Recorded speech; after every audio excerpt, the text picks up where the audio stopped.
आज की इस वीडियो में हम सीखेंगे कि ऑटोडेस्क स्केचबुक का यूज कैसे करते हैं। दोस्तों, ये ऑटोडेस्क स्केचबुक का पार्ट 1 है। तो दोस्तों, इसके लिए सबसे पहले ऑटोडेस्क स्केचबुक को ओपन कर लेंगे। यहाँ से सॉफ्टवेयर एग्रीमेंट को हमें आई एक्सेप्ट कर लेना है। इसके बाद जब ऑटोडेस्क स्केचबुक ओपन होता है तो कुछ इस तरीके का इंटरफेस दिखाता है। अब हमें यहाँ पर कुछ टूल्स देखने को मिलते हैं, तो आइए सीखते हैं कि इन टूल्स का क्या काम है। जब हम सबसे पहले वाले आइकन पर क्लिक करते हैं तो हमें यहाँ पर ऑटोडेस्क स्केचबुक का एक मेन्यू मिलता है, जिसमें पहला ऑप्शन होता है न्यू स्केच का। यहाँ से हम अपने पेज का साइज चुन सकते हैं। यहाँ पर हमें एक और ऑप्शन देखने को मिलता है जो होता है कस्टम का। इस ऑप्शन की मदद से हम अपने पेज की हाइट और विड्थ को कस्टम तरीके से सेट कर सकते हैं, जैसे कि आप देख पा रहे होंगे। जब हम यहाँ से इस ऑप्शन को अनटिक कर देंगे तो हम अपने पेज की साइज को वर्गाकार रूप में भी चुन पाएंगे, जैसा कि आप देख पा रहे होंगे। यहाँ पर कस्टम के बाद एक और ऑप्शन मिलता है अदर का। इस ऑप्शन की मदद से हम कुछ अलग अलग प्रकार से अपने पेज को सेट कर सकते हैं, जैसे कि मैं 1280/720 का रेशियो सेट करूंगा। इसके बाद ऑटोडेस्क मेन्यू में हमें दूसरा ऑप्शन मिलता है गैलरी का। जब हम इस ऑप्शन पर क्लिक करते हैं तो कुछ इस तरीके का इंटरफेस दिखाता है। यहाँ पर हम प्लस वाले आइकन पर क्लिक करके एक न्यू प्रोजेक्ट को क्रिएट कर सकते हैं। इसके बाद यहाँ पर कॉर्नर में आप देख पा रहे होंगे एक बटन है। जब हम इस पर क्लिक करते हैं तो हमें यहाँ पर कुछ ऑप्शन देखने को मिलते हैं, जिसमें से पहला ऑप्शन होता है शेयर का, दूसरा ऑप्शन होता है स्लाइड शो का, तीसरा ऑप्शन होता है रोटेट क्लॉकवाइज। इसी तरीके से हमें और भी ऑप्शन मिलते हैं जिसकी मदद से हम अपने प्रोजेक्ट को कस्टमाइज कर सकते हैं।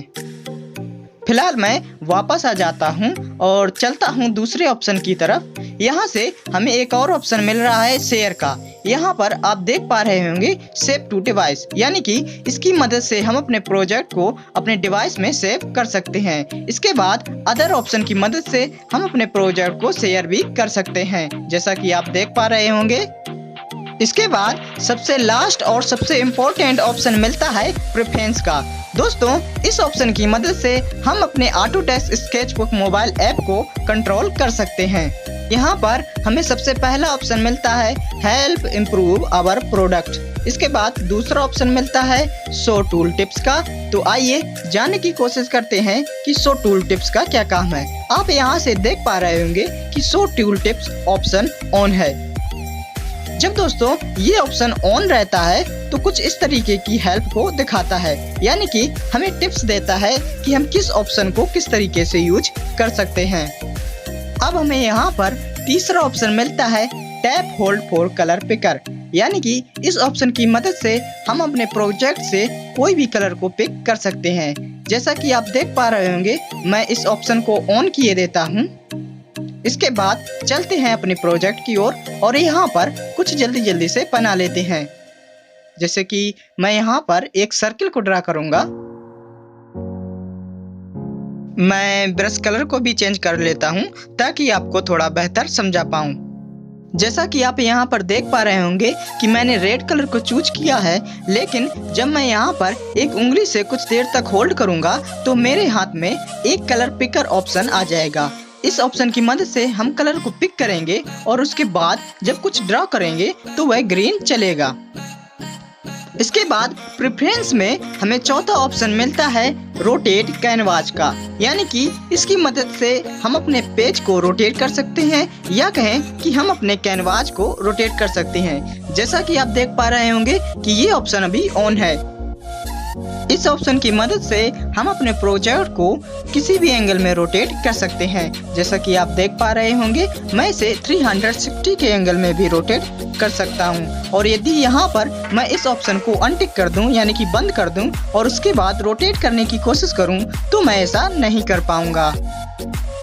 इसके बाद प्रेफरेंस में पांचवा ऑप्शन देखने को मिलता है पिक्सल प्रीव्यू का। इसकी मदद से हम अपने प्रोजेक्ट में पिक्सल्स को भी देख सकते हैं। इसको अच्छे से समझने के लिए मैं यहाँ पर कुछ ड्रॉ कर लूंगा। जी, मैं रेड कलर को चूज करूंगा और यहाँ पर 1 को ड्रॉ करूंगा। इसके बाद प्रेफरेंस में जाकर इस ऑप्शन को ऑन कर दूंगा कुछ इस तरीके से। इसके बाद जब मैं 2 उंगलियों की सहायता से प्रोजेक्ट को जूम करूंगा तो आप यहाँ पर देख पा रहे होंगे कि यहाँ पर कुछ डॉट डॉट से दिख रहे हैं जो वर्गाकार के आकार में है। ये पिक्सल कहलाते हैं। शायद आप अच्छे से नहीं देख पाए, इसके लिए मैं ब्रश साइज को कम करूंगा और दोबारा से 1 को ड्रा करूंगा कुछ इस तरीके से। इसके बाद जब मैं प्रोजेक्ट को जूम करूंगा तो आप देख पा रहे होंगे कि अब पिक्सल्स कुछ अच्छे तरीके से दिख रहे हैं।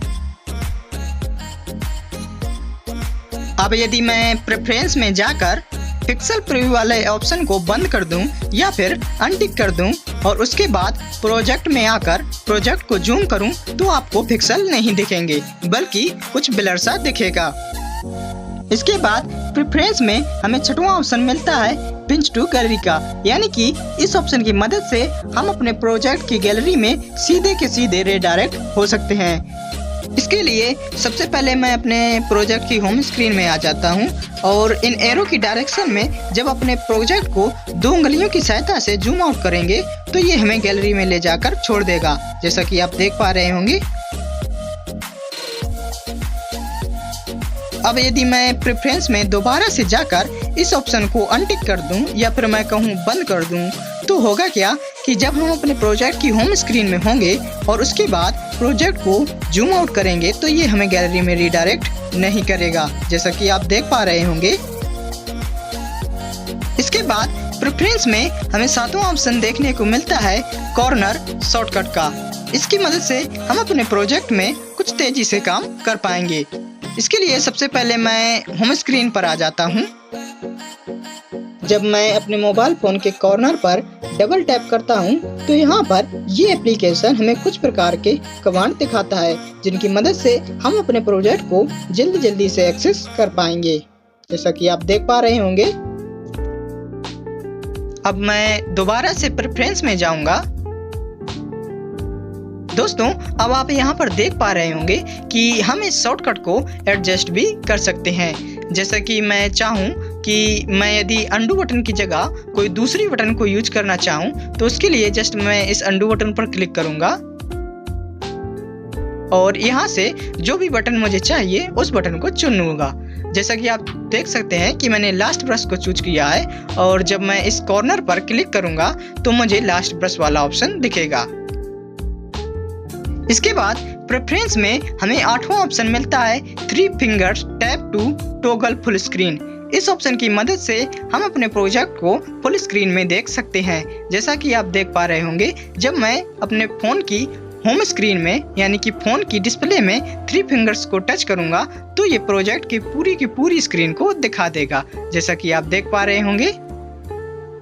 इसके बाद प्रेफरेंस में 9वां और सबसे इंटरेस्टिंग ऑप्शन मिलता है 3 फिंगर स्वीप मेन्यू का। इस ऑप्शन की मदद से हम अपने प्रोजेक्ट में चीजों को जल्दी से एक्सेस कर सकते हैं। जैसा कि मैं इस ऑप्शन को ऑन किए देता हूं। अब इस ऑप्शन को अच्छे से समझने के लिए मैं कुछ यहाँ पर ड्रा कर लूंगा। जैसे कि मैं रेड कलर को चूज करूंगा और यहाँ पर 1-2 सर्किल ड्रा करूंगा, जैसा कि आप देख पा रहे होंगे। यहाँ पर 1 सर्किल और 1 मोर सर्किल। इसके लिए मैं यहाँ पर रेड कलर को चूज करूंगा और 1 सर्किल बना दूंगा। इसके बाद जब इन एरो की डायरेक्शन में मैं अपनी 3 फिंगर को स्वीप करूंगा तो ये अंडू बटन को दिखाएगा, यानी कि अंडू कमांड लागू करेगा। अब यदि मैं इन 3 फिंगर्स का यूज उल्टी डायरेक्शन में करूं तो ये रेडू कमांड को दिखाएगा, यानी कि रेडू कमांड को लागू करेगा। अब हम दोबारा से प्रेफरेंस की ओर चलते हैं और यहाँ पर आप देखेंगे कि जो 3 फिंगर स्वीप मेन्यू है उसको हम एडजस्ट भी कर सकते हैं। जैसे कि मैं कलर व्हील वाले ऑप्शन पर क्लिक करूंगा और यदि मैं चाहता हूँ कि इस बटन पर मुझे कोई दूसरा बटन चाहिए तो मैं उस बटन को चूज कर लूंगा। एग्जाम्पल के तौर पर सबसे पहले मैं अपने प्रोजेक्ट की होम स्क्रीन में आ जाता हूँ। उसके बाद मैं अपनी जब 3 फिंगर्स को ऊपर की ओर स्वीप करूंगा तो ये लास्ट ब्रश वाला ऑप्शन अपने आप लागू हो जाएगा, जैसा कि आप देख पा रहे होंगे। अब जब हम दोबारा से प्रेफरेंस में जाते हैं तो यहाँ पर हमें फैक्ट्री डिफॉल्ट्स का एक ऑप्शन मिलता है, जिसमें हमें 4 ऑप्शन मिलते हैं। दोस्तों, ये ऑप्शन वे ऑप्शन होते हैं जब हम अपने किसी भी कलर या ब्रश या फिर किसी भी तरीके का अपने एप्लीकेशन में चेंजमेंट किए रहते हैं और उसको ठीक पहले की तरह करना चाहते हैं, तो यहाँ से उसको हम रीसेट कर सकते हैं। यहाँ पर पहला ऑप्शन है रीसेट कलर का, यानी कि जब हम अपने कलर मेन्यू में किसी भी प्रकार का चेंजमेंट किए हुए होते हैं और उसको ठीक पहले की तरह करना चाहते हैं, तो इस ऑप्शन की मदद से हम उसको ठीक पहले की तरह कर सकते हैं। उदाहरण के तौर पर मैंने जो प्रेफरेंस में चेंजमेंट किया था, यदि मैं उसको ठीक पहले की तरह करना चाहता हूं, तो उसके लिए सबसे पहले मैं स्क्रॉल डाउन करूंगा और यहां पर चूज करूंगा रीसेट प्रेफरेंस सेटिंग और इसको क्लियर कर दूंगा। तो आप दोस्तों देख सकते हैं कि ये ठीक पहले की तरह हो गया।